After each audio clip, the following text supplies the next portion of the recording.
ሰላም እንዴት ናችሁ? ውድ የቻናሌ ተመልካቾች፣ እኔ ዶክተር አብርሃም ነኝ።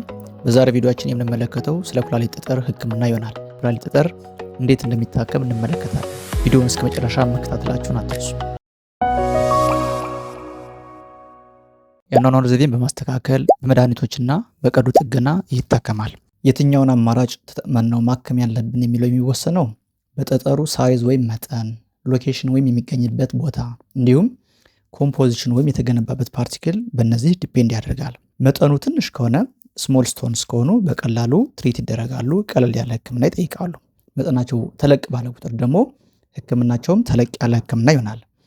የሚገኙበት ቦታ ላይ ከሆነ ላይ ኩላሊት ጋር ወይም ደግሞ ላይኛው ዩሬተር ክፍል ላይ ከሆነ ህክምናቸው ተለቅ ያለ ህክምና ይጠይቃሉ። ወደ ታች በኩል ያሉ ማለትም ለሽንት ፊኛ ቅርብ የሆኑ ጠጠሮች ደግሞ በቀላሉ የሚታከሙ ይሆናል ማለት ነው። ኮምፖዚሽኑን በተመለከተም ካልሽየም ኦግዛሌት፣ ካልሽየም ፎስፌት፣ ዩሪክ አሲድ፣ ሲስቲን የመሳሰሉት ጠጠሮች ሊሆኑ ይችላሉ።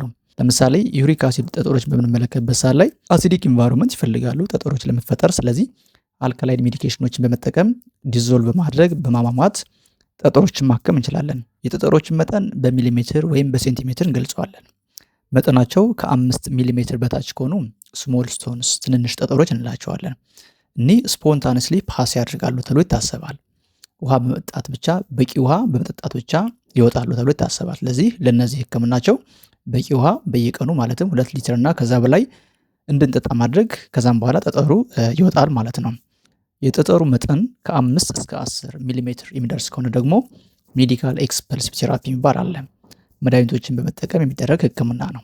እኒህ መድኃኒቶች አልፋ ዋን ብሎከርስ የምንላቸው ዩሬተር የተሰኘው የሽንት ማስተላለፊያ ክፍል ላይ ስሙዝ መስሎችን ሪላክስ በማድረግ ዋይድን ሆኖ ክፍት ሆኖ ጠጠሮች እንዲያስተላልፍ የራሳቸውን አስተዋጽኦ ያበረክታሉ። የእነዚህ ስራቸው ዋይድን ማድረግ ነው፣ ዩሬተር ነው። ስለዚህ በቂ ውሃ ግን መጠጣት አስፈላጊ ነው ማለት ነው። ጠጠሩን የሚያጓጉስ ደግሞ ውሃ ያስፈልገናል። ስለዚህ መድኃኒቶች ስንወስድ ውጤታማ እንዲሆኑ በቂ ውሃ መጠጣት አስፈላጊ ነው። እኒህ መድኃኒቶችን ለ1 ወር ከወሰድን በኋላ የጠጠሩ መውጣት ቼክ ይደረጋል ማለት ነው። እንዲሁም መድኃኒቶች በተለያዩ ምክንያቶች ሊሰጡን ይችላል። ለምሳሌ ዩሪክ አሲድ ጠጠር ካለብን አልካላይን ሜዲኬሽኖችን፣ ፖታሽየም ሲትሬት፣ ሶዲየም ባይካርቦኔት የመሳሰሉት መድኃኒቶች የተሰጠውን ጠጠሩ ዲዞልቭ ሆኖ እንዲወገድ የሚደረግበት ህክምናም አለ። እንዲሁም ተጓዳኝ ኢንፌክሽኖች ካሉ ከጠጠሩ በተጨማሪ ተጓዳኝ ኢንፌክሽኖች፣ ዩሪናሪ ትራክት ኢንፌክሽንስ፣ የሽንት ቧንቧ ኢንፌክሽኖች ካሉም እነሱን የሚያክሙ መድኃኒቶች ይሰጡናል። እንዲሁም የህመም ማስታገሻዎቹ ህመሙን የሚያስታግሱ መድኃኒቶች ማስታገሻዎችም ይሰጡናል። የጠጠሩ መጠን ከ10 ሚሊሜትር በላይ ከሆነስ? በዚህ ጊዜ ደግሞ ሌሎች የህክምና አማራጮች አሉን። አንደኛው ሾክ ዌቭ ቴራፒ የምንለው ነው። ኤክስትራ ኮርፖራል ሾክ ዌቭ ሊቶትሪፕሲ የምንለው አለ። እንዲሁም ኢንትራ ኮርፖራል ሊቶትሪፕሲ የምንለውም አለ። ኤክስትራ ኮርፖራል የምንለው ምንም አይነት ቀዶ ጥገና ሳይደረግልን በውጭ በኩል ማሽኑን በመጠቀም ጠጠሩ የሚታከምበት ሂደት ነው። ሊቶትሪፕተር የተሰኘውን ማሽን በመጠቀም ይህ ማሽን ፓወርፉል የሆኑ ሳውንድ ዌቮችን ክሬት ያደርጋል። እኒህ ሳውንድ ዌቮች ኤክስሬ ወይም አልትራሳውንድ በመጠቀም ጠጠሩ ጋር ታርጌት እንዲያደርጉ ይደረጋል።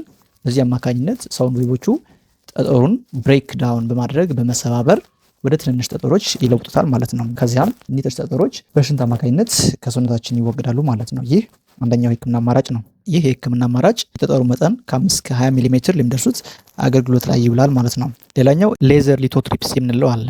በዚህ ሰዓት ላይ በሽንት ማስተላለፊያ ቱቦ ላይ ዩሬትሮስኮፕ የተሰኘ ዲቫይስ እንዲገባ በማድረግ በእሱ አማካኝነት ጠጠሩን በመመልከት ጠጠሩ ሰርጅን ወይም ደግሞ ሐኪሙ እያየ የሚያስወግድበት ህክምና ነው ሌዘር ሊቶትሪፕሲ። እስከ 2 ሴንቲሜትር ወይም ደግሞ 20 ሚሊሜትር የሚደርሱ ጠጠሮች ህክምና አገልግሎት ላይ የሚውል ነው ሌዘር ሊቶትሪፕሲ። ሌላኛው ላፓሮስኮፒክ ትሪትመንት ነው። በሆዳችን ላይ የተወሰኑ ቀዳዳዎችን በመፍጠር በእነሱ አማካኝነት ካሜራን በመጠቀም ጠጠሩ እንዲወጣ የሚደረግበት የህክምና አማራጭ ነው። ይህም ተለቅ ላሉ ጠጠሮች ከ2 እስከ 3 ሴንቲሜትር ወይም ከ20 እስከ 30 ሚሊሜትር የሚደርሱ ጠጠሮች ህክምና የሚውል ህክምና አማራጭ ነው። ሌላኛው በጣም ትልልቅ ለሆኑ ጠጠሮች በጀርባችን ላይ ቀዶ ጥገና ተደርጎ ጠጠሩ እንዲወጣ የሚደረግበት የህክምና አማራጭ አለ። ፐርኪታነስ ኔፍሮሊቶቶሚ የተሰኘ ህክምና ማለት ነው። ስለዚህ በእነዚህ አማካኝነት ጠጠሩ ከሰውነታችን እንዲወጣ ይደረጋል ማለት ነው። እስካሁን የተመለከትነው የኩላሊት ጠጠር እንዴት እንደሚታከም ነው። በምን መልኩ መከላከል እንደሚችል ደግሞ ቀጥለን እንመልከት። ዋነኛው መከላከያ መንገዱ በቂ ውሃ መጠጣት ነው። በቀን 2 ሊትርና ከዛ በላይ ውሃ በመጠጣት ኩላሊታችንን ከጠጠር መጠበቅ ወይም ደግሞ መከላከል እንችላለን ማለት ነው። ሌላኛው አመጋገባችንን ማስተካከል ነው። ጨው መጠኑን መቀነስ፣ ምግባችን ላይ ያለውን የጨው መጠን በመቀነስ፣ ሶዲየም ኮንተንታቸው ሃይ የሆኑ ምግቦችን በመቀነስ መከላከል እንችላለን። የእንስሳት ፕሮቲኖችን በመቀነስ ስጋን በተለይ የበሬ ስጋ፣ የአሳ ስጋ ሊሆን ይችላል። እሱን በመቀነስ መከላከል እንችላለን። በኦግዛሌት የበለጸጉ ምግቦችን በመቀነስ ስኳር፣ ድንች፣ ለውዝ፣ ቸኮሌት የመሳሰሉትን በመቀነስ መከላከል እንችላለን። የወተትና የወተት ተዋጽኦችን ደግሞ ከምግብ ጋር በመውሰድ የኩላሊት ጠጠርን መከላከል እንችላለን። ካልሽየም ኦግዛሌት የተሰኘ ጠጠር ኩላሊት ላይ እንዳይፈጠር ትልቅ አስተዋጽኦ ያበረክታሉ። እኒህ ግን አስተዋጽኦቸው ውጤታማ የሚሆነው ወተት ወይም የወተት ተዋጽኦ እርጎ፣ አይብ ሊሆን ይችላል ከምግብ ጋር አብረን በምንወስድበት ሰዓት ላይ ነው። ሌላኛው መድኃኒቶችን በምንወስድበት ሰዓት ላይ በቂ ውሃ መጠጣት ነው። ከመድኃኒቶች ጋር ተያይዞ የመጣን ጠጠር መከላከል እንችላለን። በተለይ ጠጠር የመፍጠር ሃይ ፖቴንሻል ያላቸው መድኃኒቶች በምንወስድበት ሰዓት ላይ ብዙ ውሃ ጠጡ ተብሎ ሲነገረን በደንብ ውሃ በመጠጣት መከላከል እንችላለን ማለት ነው። ሌላኛው ክብደታችን በማስተካከል የኩላሊት ጠጠርን መከላከል እንችላለን። ሲትሬት ሪች የሆኑ ምግቦችን በመጠቀም ሎሚ፣ ብርቱካን የመሳሰሉትን በመጠቀም የኩላሊት ጠጠርን መከላከል እንችላለን ማለት ነው። ውድ ተመልካቾቼ በዛሬው ቪዲዮ የኩላሊት ጠጠር በምን መልኩ እንደሚታከም ስለ ሕክምናውና ስለ መከላከያ መንገዶቹ ይህን በመሰለ መልኩ ተመልክተናል። ቪዲዮውን እንደምትወዱ ተስፋ አድርጋለሁ። በቀጣይ በሌሎች ቪዲዮዎች እስክንገናኝ ድረስ ሰናይ ቆይታ እመኝላችኋለሁ። ሰላም።